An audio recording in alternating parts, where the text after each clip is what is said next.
Hey friends, kind of at the end of the line here.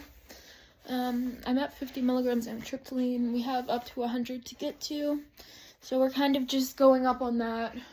After that, there's one other kind of nerve stimulation I could do at home. I can do some acupuncture for pain, but if none of that works, because that's really the end of the line for the nerve damage, obviously the UC is a different thing completely.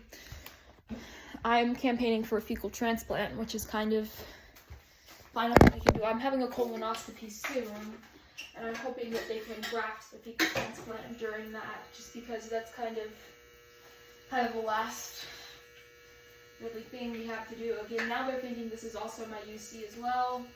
We don't really know. They want me to drink electrolytes, and just to clarify, I'm fine with getting IV fluids. I am not afraid of needles at all. I will get an infusion once a week like I used to get electrolytes if I have to. I drink a lot of water, but I don't drink electrolyte water. Gatorade, not my thing. I used to be fond of coconut waters and smoothies, but those are laxatives, and obviously with IBDD, that's not a very great idea. And I've tried all kinds of electrolyte water: Pedialyte, Pediasure, Gatorade, flavorless electrolyte water. It's never flavorless, trust me. And the taste of it always makes me want to throw up. And I'm really lucky to have access to the medical treatments that I do. But when I try these electrolyte waters and I say no, everyone freaks out on me, because they're used to me saying, yes, I'll get IVs weekly. Yes, I'll get my blood drawn every few days. Yes, I'll get stool samples. Yes, I'll get a colonoscopy twice a year. Yes, I'll get an endoscopy twice a year. Yes, I'll take 32 pills a day. Yes, I'll take a medication even if I'm allergic to it. Yes, I'll get needles implanted in my ear. Yes, I'll do hypnotherapy. Yes, I'll take pills. Yes, I'll do suppositories. Yes, I'll do infusions. Yes, I'll do shots. Yes, I'll consider surgery. And I never say no to that because I know how lucky I am.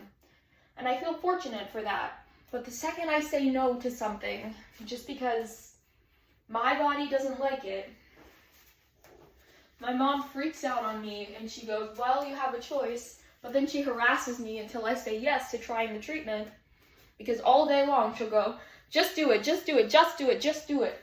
And of course it's never really a choice, and I just say yes, okay, I try it. And I know I'm a really lucky person, but every time I try something, it inevitably goes wrong and I end up being allergic to it. And my mom will always go, just try one sip. If you hate it, you don't have to finish it. And one sip turns into 2 sips, turns into 3 bottles.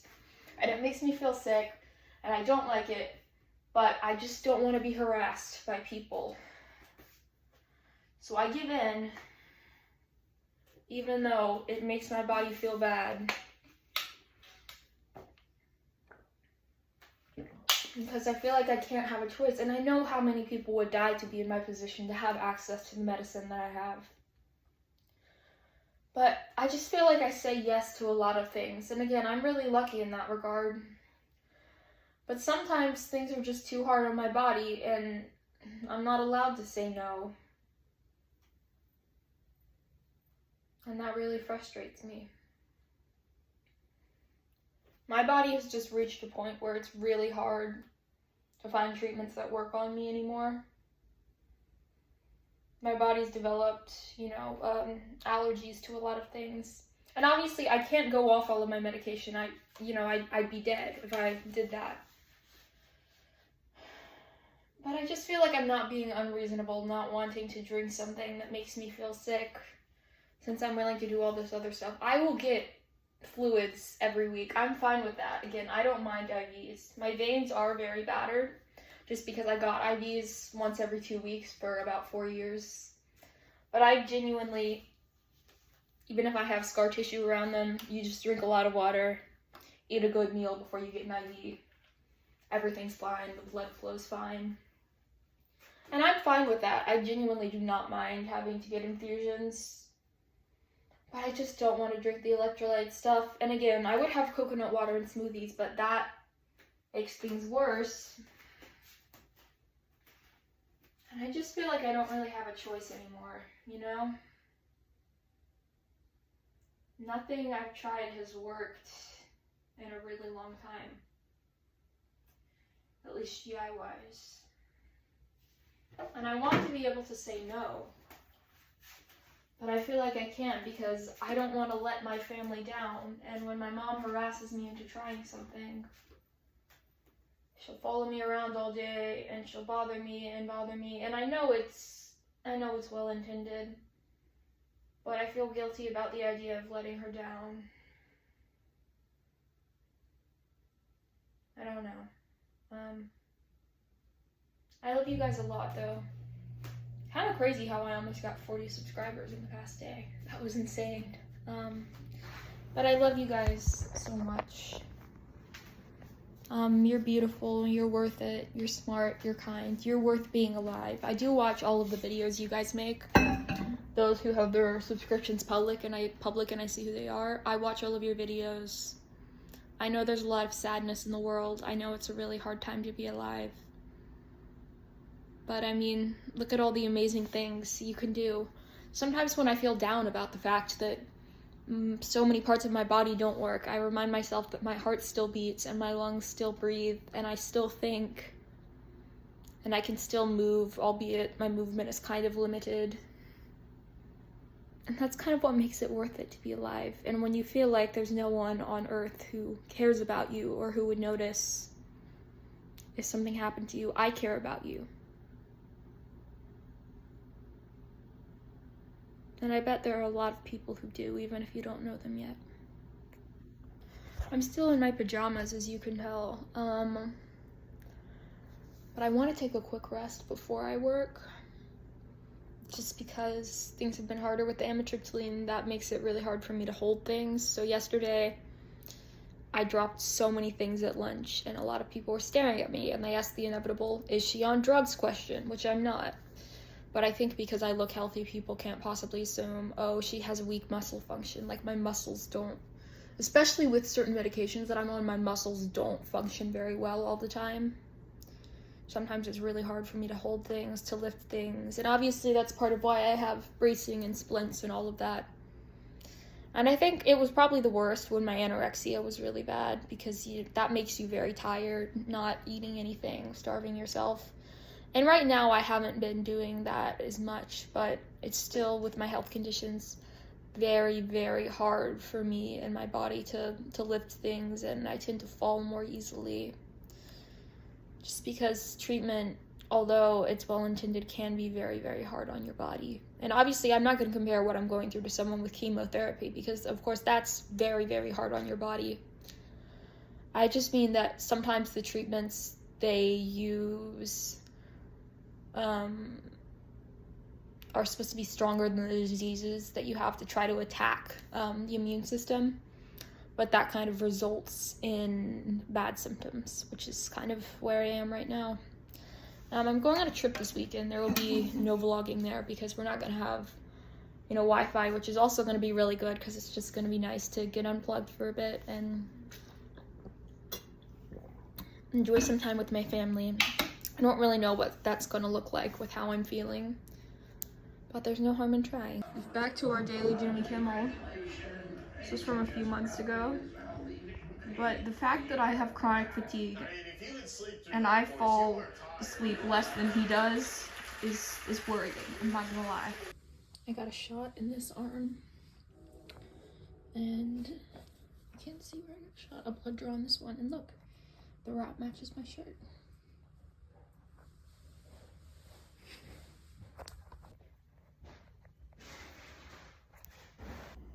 Hey friends, technically supposed to be on bed rest, but over the weekend, because the weekend was my spring break, like we didn't get an extra spring break, we got 2 days, I was in the mountains. It's currently Monday, but on Saturday I got really sick, so my mom came and took me home. Tested negative for flu and COVID, which is good, because, I'm fully vaccinated. I did get COVID once, even with the vaccine, but it was much milder than it would have been had I not been vaccinated. Yeah, but I'm very sick right now, and obviously, I'm already chronically ill, so that complicates things, but I'm gonna take some time to rest and heal. this vlog will finish up tomorrow when I go to a rally for eating, for ED, whatever, I can't say full name for it because YouTube censors that. It's crazy how they censor that, but not all the videos of old white men criticizing young women of color in the spotlight. That they're fine with. Anyways, I'm making a smoothie.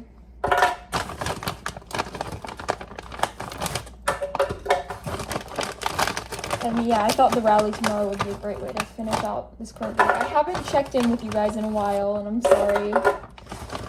As I mentioned, you know, I was taking a trip for the weekend because we don't really get spring break, but that was sort of our spring break, and I got sick, unfortunately. I mean, sicker, like, you know, I'm chronically ill, but I caught something as well. And that unfortunately messed things up for a bit.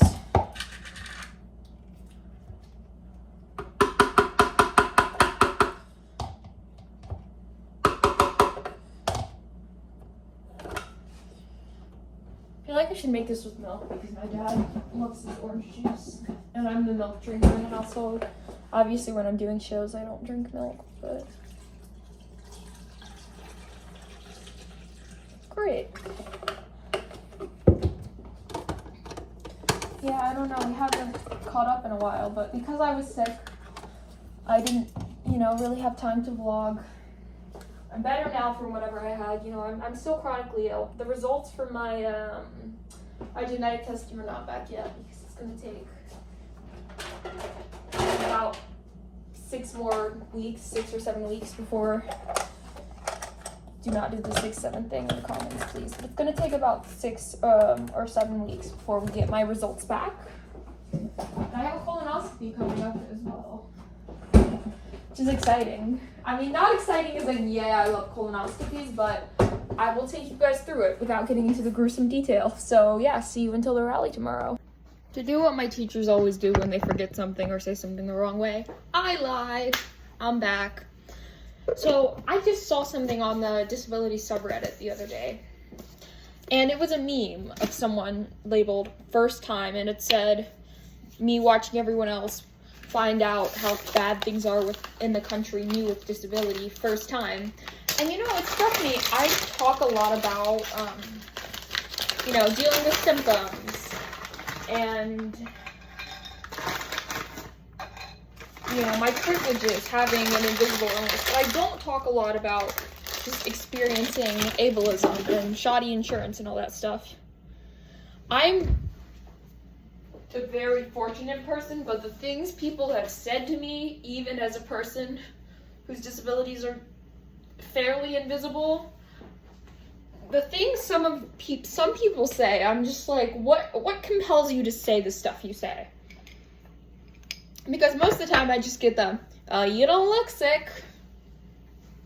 Even though doctors always say they can tell, because I tend to look kind of sad, which I don't think I do, but it really depends on whether or not, you can't always see my mobility aids and everything, because they're underneath my clothes, my little braces, and I don't have my ear implant anymore. But pretzel with some peanut butter. She's good, vegan, gluten-free pretzels. I don't know what's in them if they're vegan and gluten-free, because how do you make something that, you know what, I don't know, but they're actually really good. I'm not vegan or gluten-free, I'm vegetarian, but anyways, these are the best pretzels. The point is, I see people say these things, and I'm like, why would you say that stuff? Because you don't look sick, I'm used to. Or the, hey, I think it's so inspiring that you sing. I think it's so inspiring you left your house. You came here all by yourself, isn't that inspiring? But then occasionally I'll get those people who are like, so you're the kind of person my taxes go to. I spend money keeping people like you alive.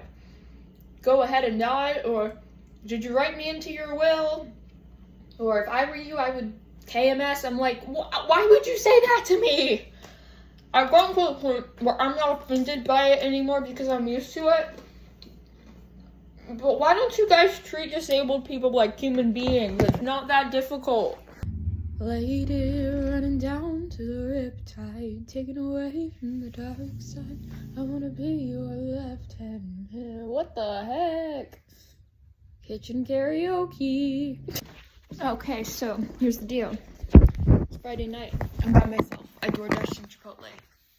No pun intended with the queso thing because, you know, queso.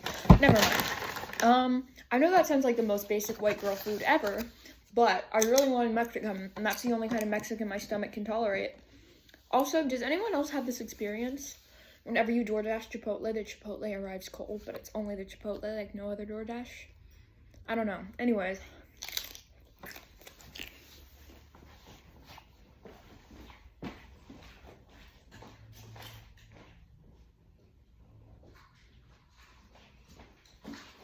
I mean, I spend the evening reading or watching whatever I want to, eating my takeout, taking my medication, and then collapsing in bed before 9 p.m. So, I'm excited. I know I've talked about this before briefly on here, but I just wanted to touch on it again. The amount of people, sorry, I had dairy and now my throat is phlegmy. The amount of people I still see with ulcerative colitis like me going, ooh, have you tried smoking? Have you tried smoking? Have you tried smoking? It does not matter what you are smoking. It does not matter whether you're smoking a cigarette, whether you're vaping, whether you're smoking drugs, or just nicotine, which is kind of a drug in its own right. It's not gonna help you because smoking, no matter what you're smoking or how often you're doing it, is detrimental to your health. Smoking has one end, and that end is death. There is no such thing as it being used as for treatment for anything else, and please, please, please, stop recommending it to other people. Why do you want other people to get addicted to something that'll kill them? I don't understand that. Why would you do that to someone else? Why would you recommend that? And that's not to say I don't have empathy for people who are addicted. Of course I do. That's a different kind of scenario, but if you know someone who's not addicted and you recommend they start smoking, that is an evil thing to do. If they're already addicted, that's a different situation, but recovery rally time. We're here. I think that's good though.